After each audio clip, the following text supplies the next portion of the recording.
Welcome to the Intimate Marriage Podcast, where I teach educated, successful couples how to have incredible, passionate relationships so that you can stop compromising and start feeling fully alive in your relationship. I'm your host, Alexandra Stockwell, aka the Intimacy Doctor. I'm a physician and an intimate marriage expert. My husband and I have been married for 26 years. We have 4 children and full professional lives, and we've created an amazing relationship. I've also shown hundreds of couples how to do so as well.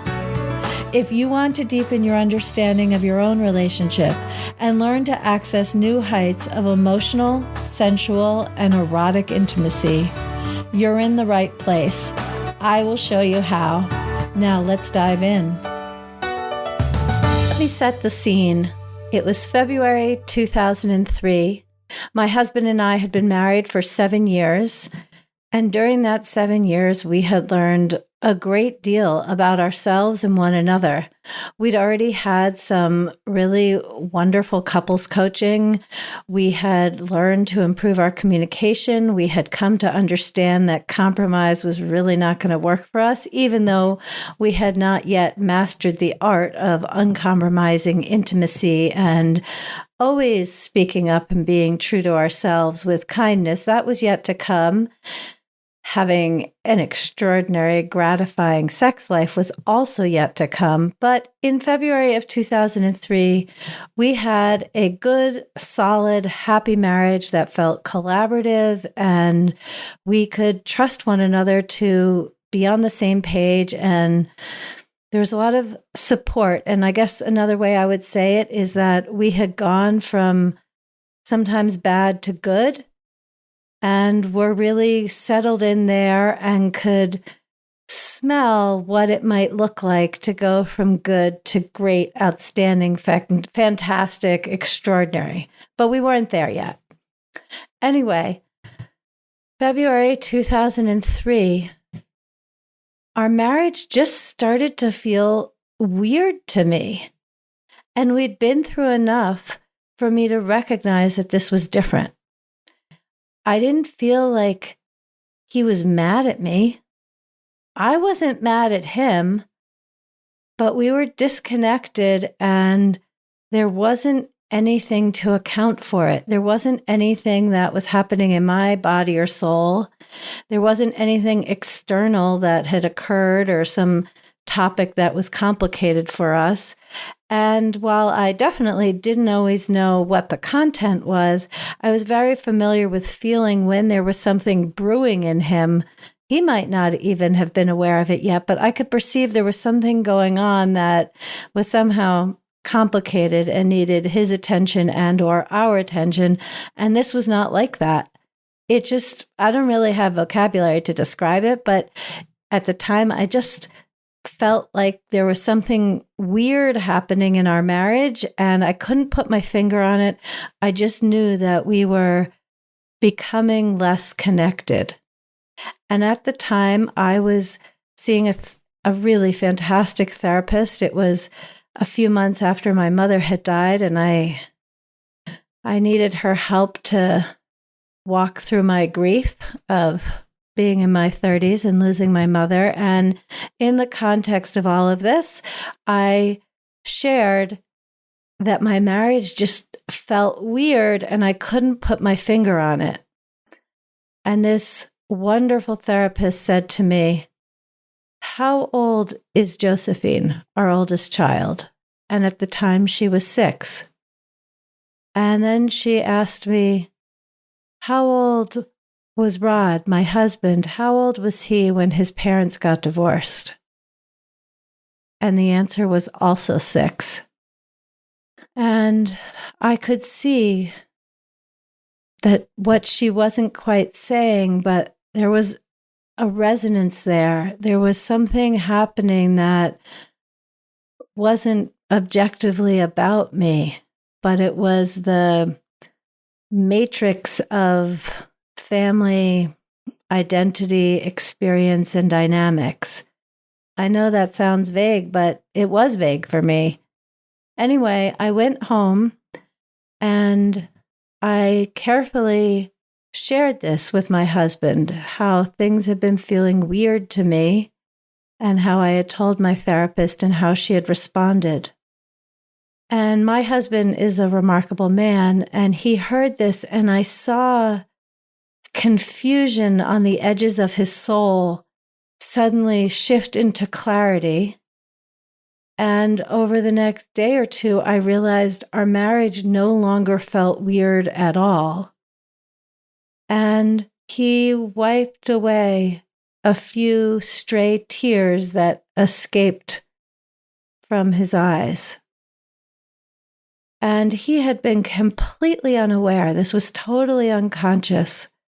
But once I shared what my therapist had said, it came to consciousness, and he started to feel this deep, wrenching sorrow, because he looked at our daughter Josephine, who was 6, in a happy, solid family, feeling loved by her parents and innocent, radiant, empowered, joyful, sad when she was sad.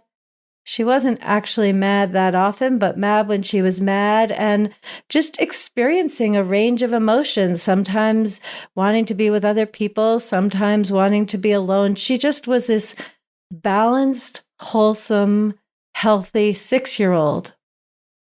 And my husband looked at her and thought about when he was 6 and how he never had an opportunity to be 6 and live in such a healthy, aligned, connected way where he could trust the world and trust himself.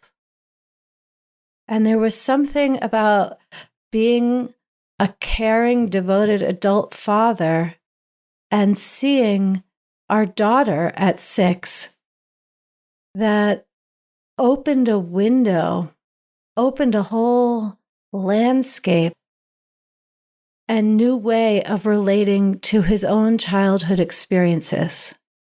Now, let me say, it's not that he wished his parents had stayed married or that he was upset or victimized. None of that in his case.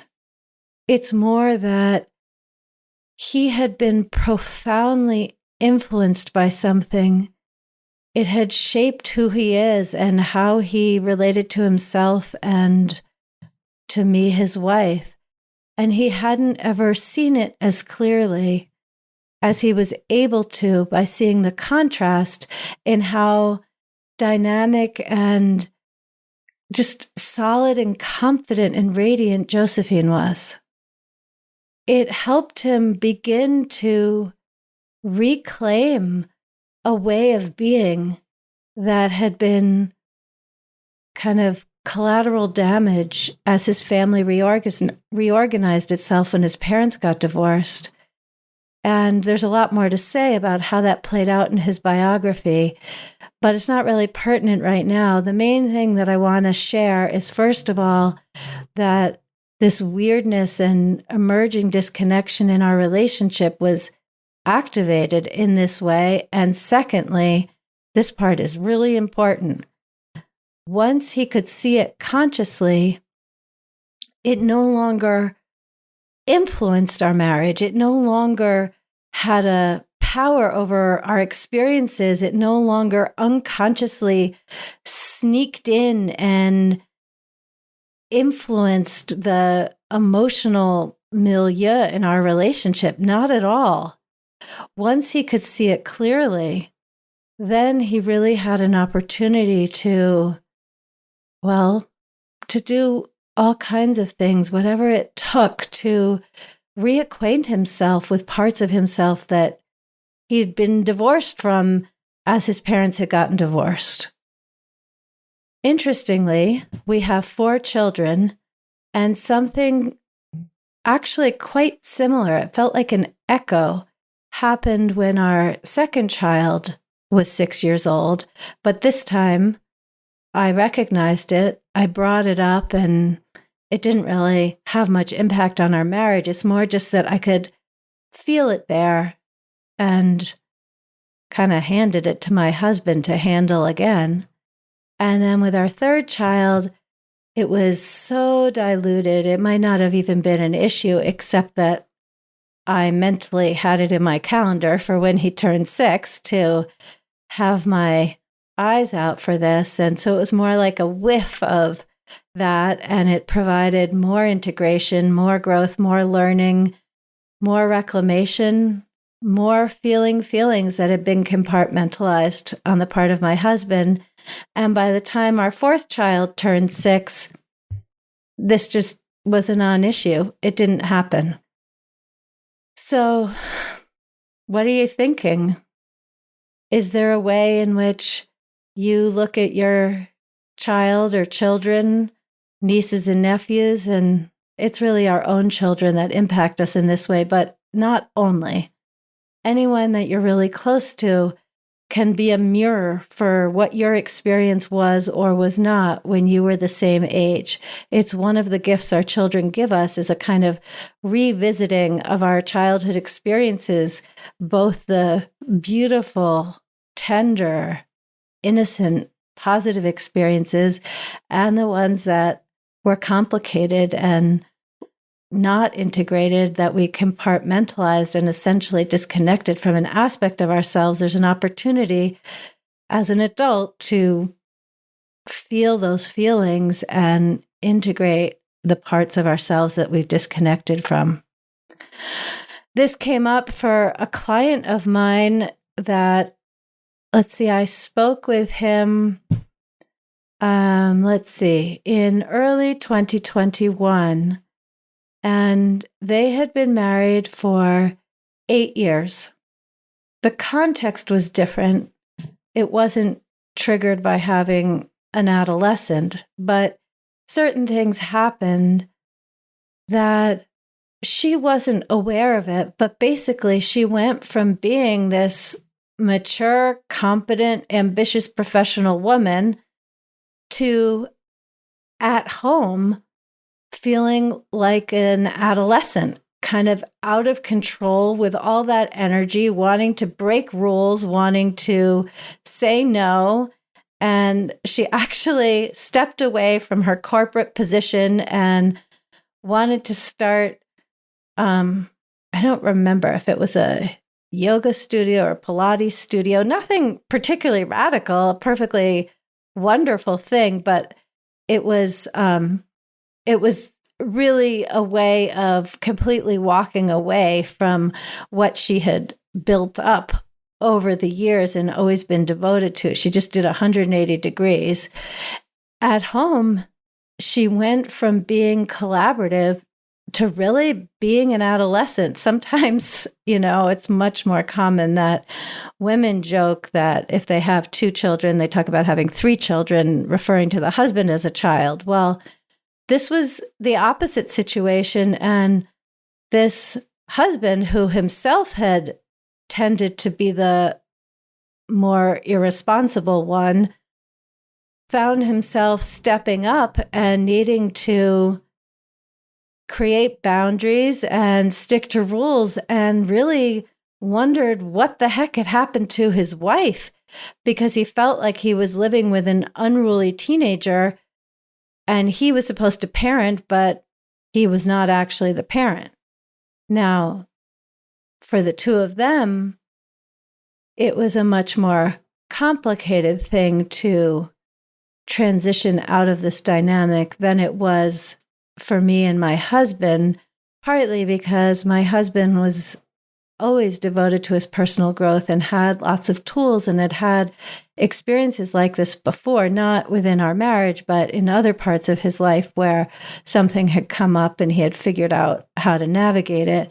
So in the case of my clients, it was new territory, and neither of them really realized this dynamic of her becoming an adolescent. And in her case, once I named it, it was helpful some of the time, but she still felt like breaking rules and coming in after her curfew and just being outrageous in a way that he had never seen before. And she had never seen before, because in adolescence, things were happening and she just studied hard and compartmentalized and never felt any of that fierce, rebellious intensity, because she was in a situation where she couldn't really rock the boat like that. She needed to keep a lid on it, keep her head down, and just really focus. And so it was only 8 years into her marriage that things actually were safe enough for her to go back in and feel all those feelings that she'd never felt before. What are you hearing when I share all this?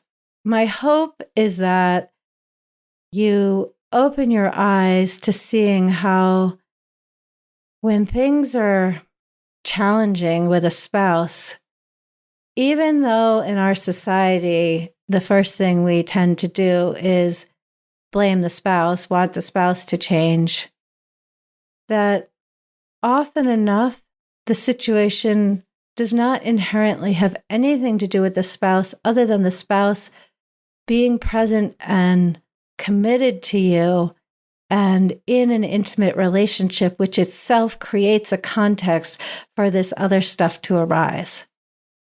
If you're in a challenging phase, if things are coming up, I recommend that you ask yourself if you have any feelings that maybe belong to a different time in your life. I guess I would also say that whatever tools you have, they're going to be a good place to start in navigating this kind of a very complex conundrum. So I would love to hear what insights you have, what thoughts you have. Feel free to send me a message on Instagram or Facebook. I'll definitely read it and respond. Or join my Facebook group. It's called the Intimate Marriage Facebook Group with Alexandra Stockwell, MD. And it's a place to have the kinds of conversations that I'm having here on the podcast, learn from other people's experiences, and see what insights you can have and integrate into your own marriage to have more authenticity, sovereignty, happiness, and pleasure. Thank you for joining me on this episode of the Intimate Marriage Podcast.